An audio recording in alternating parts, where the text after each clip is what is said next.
નમસ્કાર, દૂરદર્શન સમાચારમાં આપનું સ્વાગત છે. સૌપ્રથમ જોઈએ બુલેટિનના મુખ્ય સમાચાર. પ્રધાનમંત્રી મોદીને અમેરિકા યાત્રા માટે ફોન ઉપર આમંત્રણ પાઠવતા રાષ્ટ્રપ્રમુખ ડોનાલ્ડ ટ્રમ્પ હોદ્દો સંભાળ્યા બાદ રશિયા અને જાપાન પહેલા ભારતને ફોન કરવાની ઘટના સૂચવે છે કે આપણા દેશનું કદ ખરેખર વધ્યું છે. રોકડ રૂપિયાની લેવડ દેવડની ટેવ છોડવા માટે લોકોને પ્રલોભન આપવા ડિજિટલ ચૂકવણી સસ્તી રાખવા સૂચન કરે છે મુખ્યમંત્રીઓની સમિતિ. ₹50,000થી વધુ રકમના રોકડ વ્યવહાર ઉપર કરવેરો વસૂલ કરવાની ભલામણ.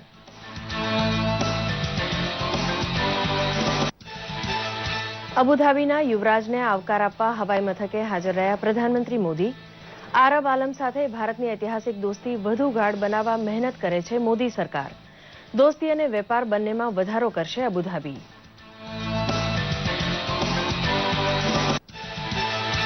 ભર શિયાળે ગરમીનો ઉનાળા જેવો અનુભવ કરે છે ગુજરાત. ગઈકાલનો દિવસ છેલ્લા 10 વર્ષમાં જાન્યુઆરીનો સૌથી ગરમ દિવસ રહ્યો. અમદાવાદમાં 17 ડિગ્રી તો ભાવનગરમાં સૌથી વધુ 18 ડિગ્રી નોંધાયું તાપમાન.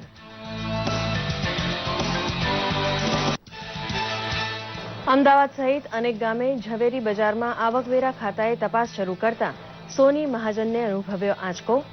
બંધ થયેલા ચલણમાં ઊંચા ભાવે સોનું વેચનાર પેઢીઓની શોધમાં લાગ્યું છે આવકવેરા ખાતું.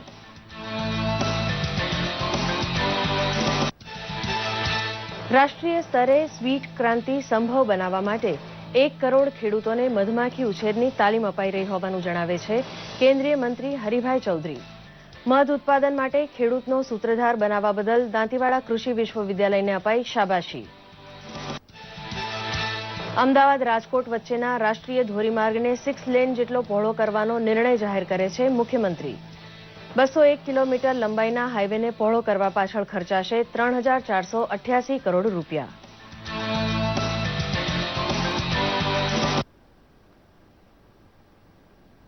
સમાચાર વિગતવાર. અમેરિકાના નવા રાષ્ટ્રપ્રમુખ ડોનાલ્ડ ટ્રમ્પ તરફથી પ્રધાનમંત્રી મોદીને અમેરિકા યાત્રા માટે આમંત્રણ પાઠવવામાં આવ્યું છે. રાષ્ટ્રપ્રમુખ ડોનાલ્ડ ટ્રમ્પ અને પ્રધાનમંત્રી મોદી વચ્ચે ગઈ રાત્રે ટેલિફોન ઉપર લાંબો અને ઉષ્માભર્યો વાર્તાલાપ થયો હોવાની માહિતી વ્હાઇટ હાઉસ દ્વારા બહાર પાડવામાં આવી છે. ત્રાસવાદનો પ્રતિકાર, સંરક્ષણમાં સહકાર અને વેપારમાં વૃદ્ધિ માટે અમેરિકા આતુર હોવાનું રાષ્ટ્રપ્રમુખ તરફથી પ્રધાનમંત્રીને જણાવવામાં આવ્યું હતું. રાષ્ટ્રપ્રમુખ ટ્રમ્પ તરફથી જાપાન અને રશિયા જેવા દેશ પહેલા ભારતના પ્રધાનમંત્રીને ફોન કરવાની બાબત આપણા દેશનું કદ વધ્યું હોવાનો પુરાવો ગણવો રહ્યો. રૂપિયાની લેવડ દેવડનો ડિજિટલ વિકલ્પ આમ આદમીની પસંદ બને તેવા પગલાં ભરવાની ભલામણ માટે રચાયેલી મુખ્યમંત્રીઓની સમિતિએ પ્રધાનમંત્રીને વચગાળાનો અહેવાલ સોંપી દીધો છે. આંધ્રના મુખ્યમંત્રી ચંદ્રાબાબુ નાયડુના અધ્યક્ષપદે રચાયેલી આ સમિતિએ ડિજિટલ પેમેન્ટ ઉપર લાગતો ચાર્જ બિલકુલ નહિવત રાખવા હાલ ભલામણ કરી છે. તો બીજી બાજુ 50,000થી વધુ રકમની રોકડ ચૂકવણી ઉપર ટેક્સ લગાડવાની પણ વાત કરી છે. ભલામણની વધુ વિગત બહાર પડે તેની રાહ જોવાઈ રહી છે. પ્રધાનમંત્રી નરેન્દ્ર મોદીએ દિલ્હી એરપોર્ટ ખાતે અબુધાબીના યુવરાજ અને યુએઈના deputy supreme commander Sheikh Mohammed bin Zayed બિન સુલતાન અલ નહ્યાનનું ગઈકાલે ભાવભીનું સ્વાગત કર્યું હતું. પ્રજાસત્તાક દિન પર્વની ઉજવણી નિમિત્તે યોજાનાર કાર્યક્રમમાં તેઓ મુખ્ય અતિથિ રહેશે. 3 દિવસના ભારત પ્રવાસે આવેલા અબુધાબીના યુવરાજ સાથે બંને દેશોના પારસ્પરિક હિતોને સ્પર્શતી અનેક સમજૂતીઓ પર હસ્તાક્ષર થઈ શકે છે. ખનીજ તેલમાં સૌથી અમીર એવા સંયુક્ત આરબ અમીરાત સાથે ભારત ઉત્તમ વ્યાપારી સંબંધ ગોઠવી રહ્યું છે.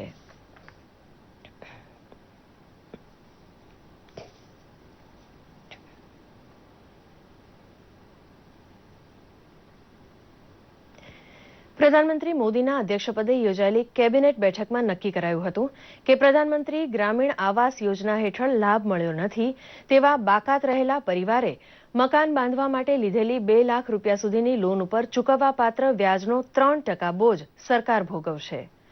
ખેડૂતો માટે થયેલા નિર્ણય પ્રમાણે ટૂંકા ગાળાના પાક ધિરાણ ઉપરનું વ્યાજ નવેમ્બર અને ડિસેમ્બર 2016 માટે માફ કરવામાં આવ્યું છે.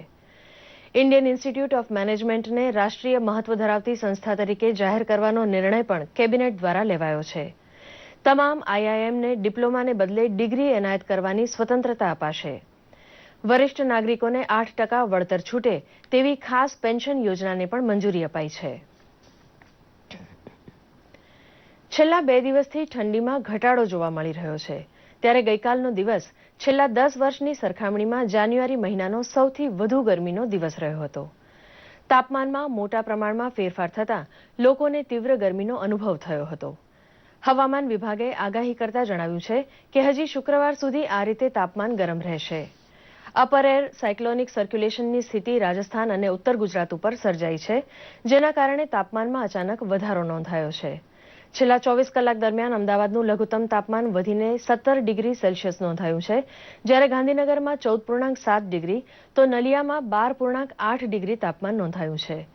18 ડિગ્રી સેલ્સિયસ તાપમાન સાથે ભાવનગર રાજ્યનું સૌથી ગરમ શહેર રહ્યું હતું. અમદાવાદમાં સોના ચાંદી સાથે સાથે ઝવેરાતનું વેચાણ કરતી અગ્રણી પેઢીઓને ત્યાં ગઈકાલે આવકવેરા ખાતા દ્વારા તપાસ શરૂ કરાતા સોની મહાજનમાં સાવચેતીનું મોજું ફરી વળ્યું હતું. મોટી રકમનું ચલણ એકાએક પાછું ખેંચાયું તે દિવસથી જૂના ચલણ સામે સોના ચાંદીનું મોટા પાયે વેચાણ થયું હોવાના અહેવાલની ખરાઈ માટે હવે આવકવેરા ખાતું બજારમાં ઉતર્યું છે. સોના ચાંદીનું વેચાણ જેમાં નોંધાતું હોય તેવા સ્ટોક રજિસ્ટર અને રોકડ વહી જેવા ચોપડાની પ્રત્યેક નોંધ બારીકાઈથી તપાસવામાં આવી રહી છે. આવકવેરા ખાતાના સૂત્ર જણાવે છે કે બુલિયન બજારમાં જેમણે કશું ગેરવાજબી કર્યું નથી તેમણે ગભરાવાની જરાય જરૂર નથી. મુખ્યમંત્રી વિજયભાઈ રૂપાણીએ જણાવ્યું છે કે અમદાવાદ બામણબોર રાજકોટ ધોરીમાર્ગને રૂપિયા 3,488 કરોડથી વધુના ખર્ચે 6 લેન કરવામાં આવશે. કેન્દ્ર સરકારના સડક પરિવહન મંત્રાલય દ્વારા આપવામાં આવેલ મંજૂરી અનુસાર આ 6 માર્ગીય રોડનો બાંધકામ ખર્ચ અંદાજિત રૂપિયા 2,638 કરોડ તથા કન્ટીજન્સી સહિત જમીન સંપાદન વગેરે રૂપિયા 850 કરોડ મળી કુલ રૂપિયા 3,488 કરોડનો ખર્ચ કરાશે. આમ કુલ 201 કિલોમીટર લાંબા અમદાવાદ રાજકોટના 6 માર્ગીય ધોરીમાર્ગનું નિર્માણ થશે. સૌરાષ્ટ્રના તમામ બંદરને જોડતો માર્ગ વાયા રાજકોટ પ્રવેશ કરતો હોવાથી આ નિર્ણય વેપાર ઉદ્યોગ માટે મહત્વનો સાબિત થશે. પ્રજાસત્તાક દિને દિલ્હીના રાજપથ માર્ગ ઉપરથી દબદબાભેર પસાર થનાર રાષ્ટ્રીય પરેડમાં રજૂ કરવામાં આવતા ટેબ્લો આકર્ષણનું કેન્દ્ર બને છે, ત્યારે સમગ્ર દેશને આકર્ષવા ટીમ ગુજરાત પણ તડામાર તૈયારીઓ કરી રહી છે. છેલ્લા દિવસોમાં દિલ્હી ખાતે ગુજરાતની કચ્છની સંસ્કૃતિની ઝાંખી કરાવતા ટેબ્લો સાથે રાસ ગરબાની રમઝટ બોલાવતા કચ્છી માળુઓ બરાબરની પ્રેક્ટિસ કરી રહ્યા છે. ઉલ્લેખનીય છે કે આ વખતના ગુજરાતના ટેબ્લોમાં આગળના ભાગે કચ્છની ભરત કરતી મહિલાને આબેહૂબ રીતે પ્રદર્શિત કરવામાં આવી છે. ટેબ્લોના પાછળના ભાગમાં મોતી ભરતકામ કરતા કચ્છી કલાકારો કચ્છી ભરતકામથી શણગારાયેલું ઊંટ, રોગાનકળા અને કચ્છનું પરંપરાગત નિવાસસ્થાન ભૂંગો કચ્છની વિવિધ કલાકસબની સજાવટ સાથે આબેહૂબ રીતે પ્રદર્શિત કરવામાં આવ્યા છે.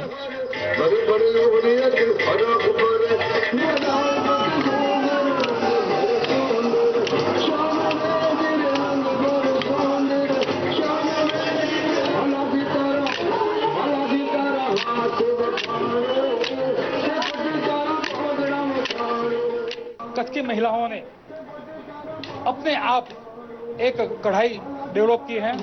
वो अलग अलग 16 प्रकार की कढ़ाई है जिसने पूरे विश्व में कच्छ का एक नाम उजागर किया है. वो 16 प्रकार की कढ़ाई को हमने यहाँ टेबलो में प्रस्तुत किया है.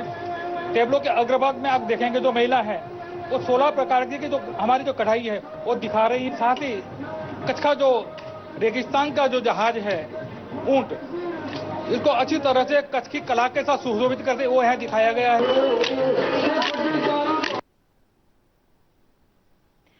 બનાસકાંઠા જિલ્લાના દાંતીવાડા ખાતે મધમાખી ઉછેર વિષયે રાષ્ટ્રીય સેમિનાર યોજાઈ ગયો. મધમાખી ઉછેર માટેની કેન્દ્રીય યોજના અંતર્ગત તાલીમ મેળવી ચૂકેલા દેશના 400થી વધુ ખેડૂતો સેમિનારમાં ઉપસ્થિત રહ્યા હતા. કેન્દ્રીય મંત્રી હરિભાઈ ચૌધરી, રાજ્યના આરોગ્ય મંત્રી શંકરભાઈ ચૌધરી અને ખાદી ગ્રામોદ્યોગ બોર્ડના અધ્યક્ષ BN સક્સેના પણ રાષ્ટ્રીય સેમિનારમાં ઉપસ્થિત રહ્યા હતા. પ્રધાનમંત્રી નરેન્દ્ર મોદીના સ્વપ્ન સમાન સ્વીટ ક્રાંતિ અર્થાત મધ ક્રાંતિને સાકાર કરવા મધમાખી ઉછેર વ્યવસાયના નિષ્ણાતો દેશભરમાં આ અંગેની તાલીમ આપી રહ્યા છે. આ પ્રસંગે કેન્દ્રીય મંત્રી હરિભાઈ ચૌધરીએ સ્વીટ ક્રાંતિની શરૂઆત બનાસકાંઠાથી કરવા હાકલ કરી હતી. દેશભરમાં 1 કરોડ ખેડૂતોને આ હેતુસર તાલીમ અપાઈ રહી છે. એક સ્વપ્ન છે સ્વીટ ક્રાંતિ લાવવાનું. પ્રધાનમંત્રી જ્યારે ઈચ્છા ખાતે આવ્યા હતા ત્યારે એમને મધ માખી માટે અને મધ પ્રોડક્શન માટે લોન્ચિંગ કર્યું હતું સ્વીટ કંપની. આજે સમગ્ર દેશમાં મધની જરૂરિયાત લગભગ 80 ટન 80,000 ટન ઉપરાંત થઈ છે, પણ એનું અડધું પણ આપણા દેશમાં પેદા થતું નથી અને એના લીધે વિદેશથી આયાત કરીને આપણે ઊંધિયામાં જતું રહે છે. ધોરણ 10માં અને 12માં ભાજપના મુખ્ય કાર્યાલય કમલમ ખાતે પ્રદેશ અધ્યક્ષ જીતુભાઈ વાઘાણીના અધ્યક્ષપદે ગઈકાલે મળેલી બેઠકમાં આદિવાસી વિકાસ યાત્રાના આયોજન વિશે ચર્ચા થઈ હતી. બેઠકમાં આદિવાસીઓને જંગલ પેદાશ અને ખનીજ પેદાશ સહિતના અધિકાર આપતો પેસા કાયદો અમલી બન્યા પછી તેના ફળ ટૂંક સમયમાં આદિવાસીઓના ઘર સુધી પહોંચશે તેવો સંદેશો પહોંચાડવા યાત્રાનું આયોજન કરવા નિર્ણય લેવામાં આવ્યો હતો. 7મી ફેબ્રુઆરીથી ઉનઈથી અંબાજી સુધીની આદિવાસી વિકાસ યાત્રાનો આરંભ થશે. ભાજપ પ્રદેશ પ્રમુખ જીતુભાઈ વાઘાણીના નેતૃત્વમાં આદિવાસી પટ્ટાના 15 જિલ્લામાં આ વિકાસ યાત્રા પસાર થશે. ફિલ્મ અભિનેતા શાહરૂખ ખાન પોતાની ફિલ્મના પ્રમોશન માટે રેલવે સફર કરી રહ્યા છે. વડોદરા રેલવે સ્ટેશને શાહરૂખ ખાનને જોવા મોટી ભીડ એકઠી થઈ હતી. રેલવે સ્ટેશન ઉપર જ લોકોમાં કોઈ કારણસર નાસભાગ થતાં એક વ્યક્તિનું મૃત્યુ થયું હતું. રેલવે સ્ટેશને સર્જાયેલી અંધાધૂંધી મુદ્દે રેલવે પોલીસે તપાસના આદેશ આપ્યા છે. સ્ટેશન પરિસરમાં આટલા બધા લોકોને શાહરૂખ ખાન કોઈ ચોક્કસ ટ્રેનમાં પસાર થવાનો છે તેની જાણ કોણે કરી તેની તપાસ ચાલે છે.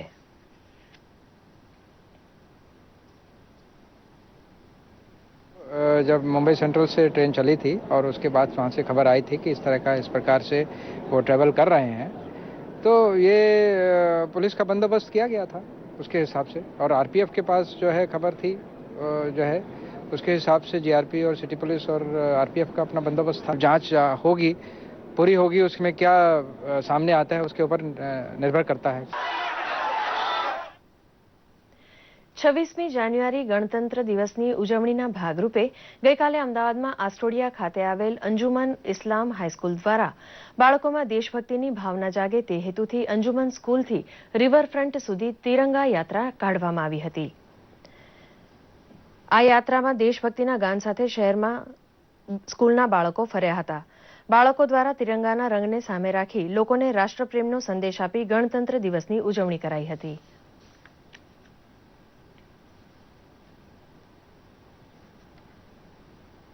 વિદ્યાર્થીઓ અમારા જે છે એમને ખ્યાલ આવે વિદ્યાર્થીઓને કે 26મી જાન્યુઆરીનું શું મહત્વ છે અને 26મી જાન્યુઆરીની ઉજવણી સારી રીતે કરે અને એ લોકોમાં બધા વિદ્યાર્થીઓમાં રાષ્ટ્રભક્તિની ભાવના અને દેશભક્તિની ભાવના પેદા થાય એ માટે અમે સૌથી પહેલાં જે અમારે તિરંગા છે એ તિરંગાના રંગોના જે કાપડ છે એની આખી એક તિરંગા યાત્રા કાઢવાનું આયોજન કર્યું છે.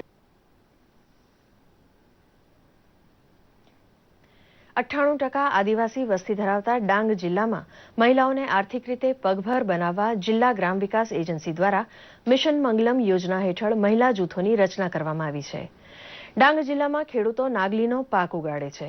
નાગલીના રોટલાનો ખોરાકમાં ઉપયોગ કરવામાં આવે છે. નાગલીના પાપડ પાપડી બનાવી મહિલાઓ રોજગારી મેળવે છે. ડીઆરડીએ દ્વારા મિશન મંગલમ યોજના હેઠળ બનાવાયેલ જૂથો પાપડી બનાવી આર્થિક ઉપાર્જન કરે છે. ડીઆરડીએના આસિસ્ટન્ટ પ્રોજેક્ટ મેનેજર નયનાબેન પટેલે જણાવ્યું હતું કે ડાંગમાં 4050 સ્વસહાય જૂથો છે, જેમાં 50થી 55 જૂથો નાગલી પાપડી બનાવે છે. તેઓ હાટ બજાર અને ઘરેથી આ પ્રોડક્ટનું વેચાણ કરે છે. અહીં આવતા પ્રવાસીઓ પણ આ પ્રોડક્ટની ખરીદી કરે છે.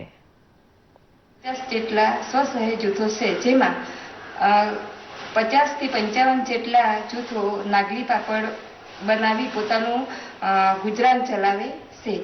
નાગલીની પાપડી બનાવે, પાપડી આવે રસ્તા પર આવે, કોઈ લઈ જાય વેચાતી. અને લોનનું વ્યાજ છે 9.35% અને 5 વર્ષની લોન છે. એ પશુ આપણે આજે આપીએ પછી 5 વર્ષ 1 મહિના પછી હપ્તા કપાવવાનું ચાલુ થશે અને 5 વર્ષ સુધી કપાશે. એટલે લગભગ અંદાજે દર 10 દિવસે 500 રૂપિયાનો હપ્તો આવશે પશુએ. ગુજરાતમાં આ સાથે સવારનું સમાચાર બુલેટિન સમાપ્ત થયું. નમસ્કાર.